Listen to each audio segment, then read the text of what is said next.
Hay que ir a buscarla, vamos, fuera del estadio. Buena. Le ha dado, Se le va a dar, se le va a dar. ¿Ha rezado? Le ha dado. ¿Qué es el calentamiento? Sí, lo que va fuera. Y te la doy ya. El rebote. Tú tienes dos piernas malas, no tienes pierna buena. ¿Tengo que hacer más? Ya te he empatado. Sin calentar. Qué locura. Elígela. ¿Te va bien? Esta era buena. Eso no vale, Eso no vale, Tarjeta amarilla, por lo menos. Ponte al rebote del larguero. Esa, buena.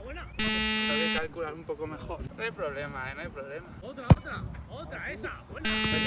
Yo creo que ha rozado, pero no quiero polémica. Ya las has recogido todas. No.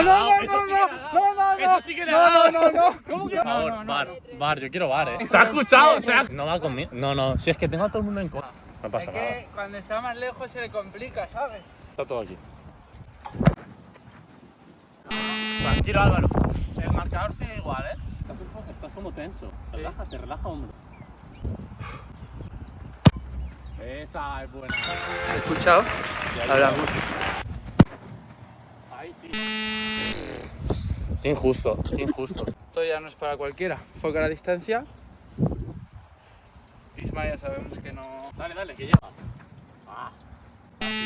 ¿Qué es el reto que hicieron Mario y Jaime el otro día, no? Nos quedan dos. Calma. La presión es un privilegio. Bien, buena uña. Dudosa. Victoria. Si no le vas a dar. ¡Es así! Ahora, ya está, ahora todo depende de mí. Madre.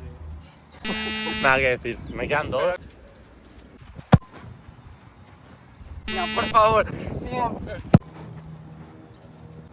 ¡Vamos! Es mi golosina.